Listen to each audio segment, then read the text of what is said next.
I have a card for you today that is just so elegant in its simplicity.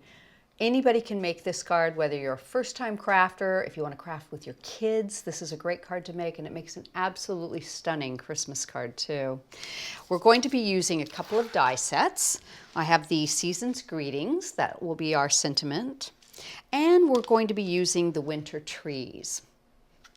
Now, I've just gone ahead and cut a piece of black card from my background. The first thing I want to do is give it a little bit of a starry night. So I'm just going to use a white paint pen for this. Now the technique I use is it's just a little bit of kind of hitting it with a pair of scissors to kind of get some of that paint to go. You have to get it started a little bit. Just tap it and it'll flick little teeny bits of paint all over your background. It's very, very subtle, but it adds such a pretty effect. Do a few more here.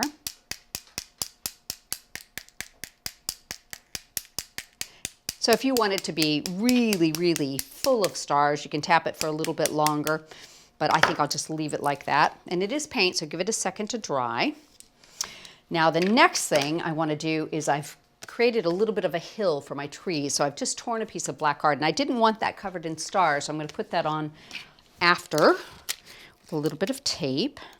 Put that there, a bit like that. And we'll put that right down in this corner here. Okay. Okay, so that's basically ready to go. So the next thing I'm going to do is show you the trees. Now this is so simple. I've cut a bunch of the different trees from the winter trees and I've embossed every one of these. Now let me get a hold of them. And you want to emboss them. That's really important with this. You want to bring out all that detail. And I'm going to just bring them up here on my crafting mat. Okay, and to do this, I've just used the metallic gilding waxes. Now there are 43 different colors, and I've just picked a handful of these. This one is golden light, so I'm just going to take a little bit on my finger, and we're going to rub it across this. Absolutely easy as can be. Gorgeous too. Look at that. Isn't that pretty? So let me get a little bit of a grind boss here, and we'll clean up between each one. And then we can do a little bit of wiping just to buff it up.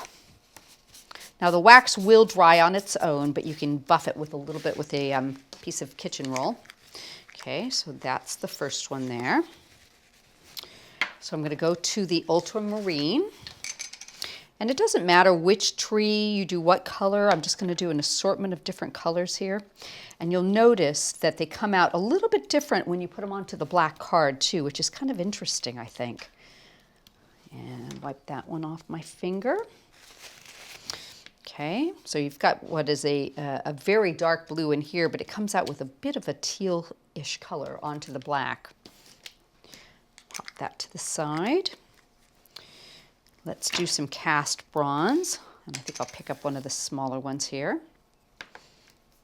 We may end up using different colors on different sized trees for our finished one, but that's the beauty of this card too. You can just make it any way you want. You can do them all the same color. You could even do them in all tones of gold, silver, bronze, and not the actual colors like the teals and things. Totally your call on this. There's the teal. And it just picks up that embossing so nicely. Get a little bit of wipe, buff that one. In fact, I forgot to get that one.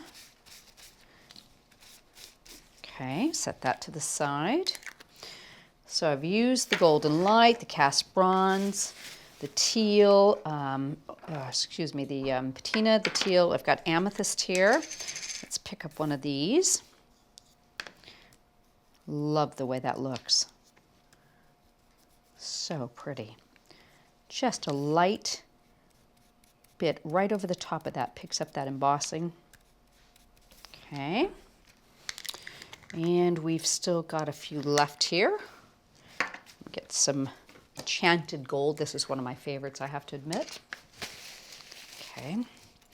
We'll take that. Really, really pretty.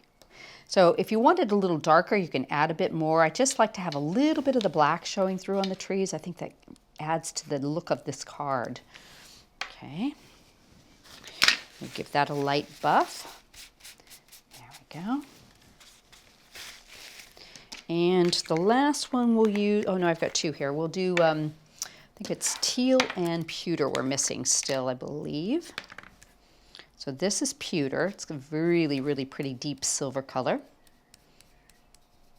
There. Get your lids on tight. Give that a nice little buff. There. And teal. I think it was teal. Did I use teal? Apologize, I may have used this one twice. Let's see. No, this is different. So we'll have all different colored trees for our enchanted forest. But how fun would this be? You could do it with your kids. Be a great Christmas card to make. Okay, so give that a light buff. And we'll bring our card back over here. So now I've got my little starry background. So the next thing I want to do is take a few of these and just add a little teeny piece of mounting foam at the center of them. And then we'll glue some of them flat. So we'll have a kind of a raised and lowered look to them. And we can start by even trimming some of these down. You can make some of these a little bit smaller if you like, taking off some of the bottom. Okay, so I'm going to put this one up in the top corner. A little bit of glue on the back. Just pop that at the top part. There we go. And I'm going to add a piece of mounting foam onto the back of this one. And I'll bring this one forward a tiny bit. Kind of overlap it just ever so slightly. And let's say, let's do one of these in the back. So each time you do this card, it could turn out just a tiny bit different too. Like that, and we'll put this one at the front of that. In fact, that one's got a little bit too much tape on it. There we go. Pop that right like that. Put a bit of glue on this one. In fact, let's tell you what, I'm going to trade that one out. We're going to make this one a little shorter and put this in the back. Just to offset the colors a tiny bit. You can do it however you like at home and just mix up the colors so they're really, really pretty and go nicely with each other too. Okay, and I think we'll just use one more. We'll keep that one off. Give myself a little bit of space there for my sentiment. Okay, so I went ahead and I've cut the season's greeting out of Vintage Gold card. I'm going to put a tiny bit of glue in some of the larger areas on the back. You can use a spray glue, cosmic shimmer glue, anything that you prefer. And sometimes if you cut several of these and stack them, you get some beautiful dimension too. That's easy to do. There we go. Make sure, and I've got one little spot that needs the center poked out. There we go. Okay, so center that right up in the top there. Just give it a second to grab, and that will all dry clear. Okay, so bring back my card base here. So I've gone ahead and just matted it with some white and some gold, and I'm going to just put some glue on the back. Pop that into place. Make sure I get that nice and straight there. And a little bit of mounting foam on the back to raise that up for some dimension. If you're posting a lot of your Christmas cards, you certainly could skip this step. But I do like to have some dimension in my cards. There we go. And then I've gone ahead and cut a black and gold mat. And then I've done my white piercing around the edge with my piercing ruler, just to give it a little extra bit of embellishment. And there we have it. We finished that off. Isn't that lovely? I think anybody would be so excited to receive a card like this. I know I would.